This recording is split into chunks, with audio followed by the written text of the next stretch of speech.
Hello my viewers, Musirimusa Badiya mugiye bareko obulamu bujja kansula muli bulungi nange bulungi Mukama akuuma. Yes, Badiya olunaku olwaleero ennaku z'omwezi ziri 22. Kiba kitegeeza ki? Nti olwaleero enkoko zaffe ziwezezza omwezi gumu n'ennaku 22, tuba tuzaayo wiiki emu. Wiiki emu yebulayo tuweze emyezi 2. Tulina omwezi gumu n'ennaku 22, tuzaayo wiiki emu tuweze emyezi 2. Olunaku olwaleero nzize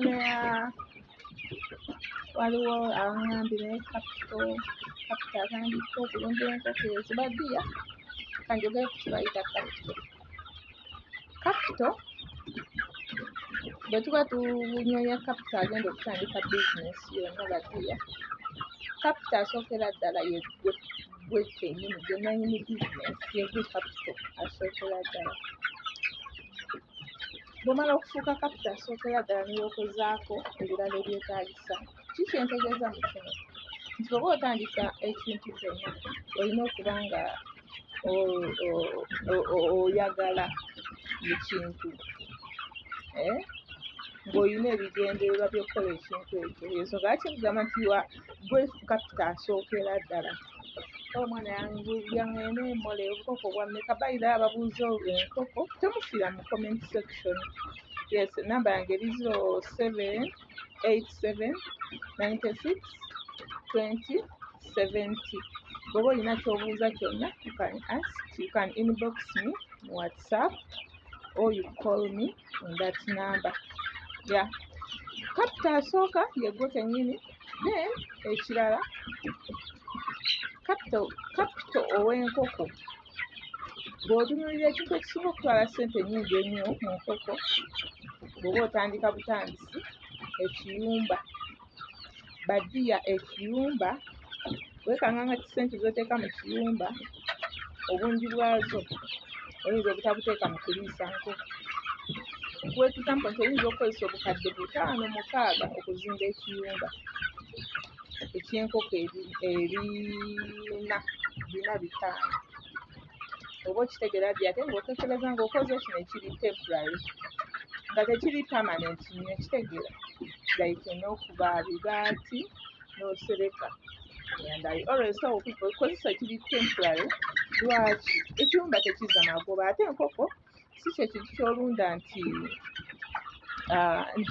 zirina amaanyi nti zijja kukuba ekiyumba kigwe, nti zijja kwetomera ate zimenye ekiyumba. No, osobola okuzimbisa amabaati wansi ne gakola nga amatoffaali, then makkati n'oteekamu akatimba kuba zisinga kwetaaga mpewo, then waggulu n'osereka. Oba okitegeera?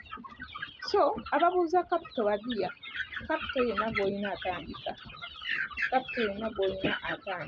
wabula ensonga egyo olina okutunuulira otandise na nkoko mmeka. Bw'oba oyagala kufuula nkoko zino bizinesi, tewandise wansi wa nkoko 10 ng'otandika enkoko. Nandikiriza ntandika n'enkoko 2 okudda waggulu. Kyenyinza okugamba. Lwaki? Bw'otunula enkoko zino, bw'olunda enkoko ezika wansi w'e10 oba 10-15, emmere enkoko 10 gye zirya, enkoko 2 gye zirya. Kyenyinza okugamba.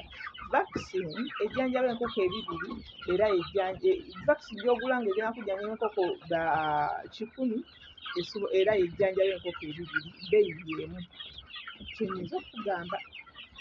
Then bw'oba nga nsuwa era ogenda kugula ensuwa 2 mu nkoko 10, ate era nga ne mu nkoko 2 ensuwa 2 zezikola ki?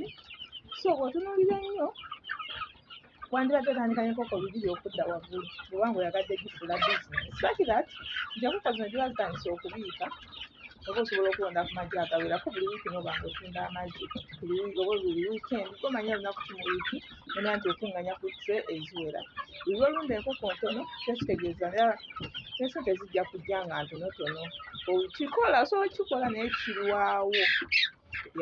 Kati bw'olunda enkoko 2 kiba kitegeeza oggyamu empanga 10 oba 90 n'enseera 10 oba 90. Okitegeera? Kuba ziri 2, so 50-50.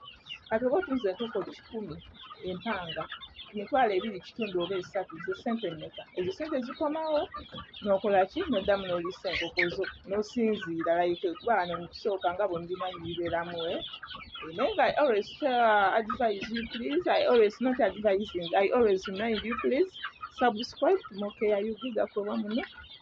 Yeah, those who subscribe, I'm so grateful, but yeah, I'm so grateful. Thank you so much, and may God bless you. If you are new on this channel, please subscribe. Please like the video, comment, share. Click on the notification bell so that you do not miss any video that we upload. Ababuze ebbeeyi y'enkoko badiya, day 1 kasatu bitaano, 1 month ka siringi 9. Yeah, siringi 9 nga kawezezza omwezi. Kadde 1 ka siringi 13,500. Mulimu agamba naye sijja kusobola buluda biki. Yes, n'ez'omwezi bazitunda za siringi 9. Yes, kasawogera ne tutegeeragana. Naye nga temufiira mu comment section. You can inbox me on 0787 96 20 70. I love you so much. May God bless you.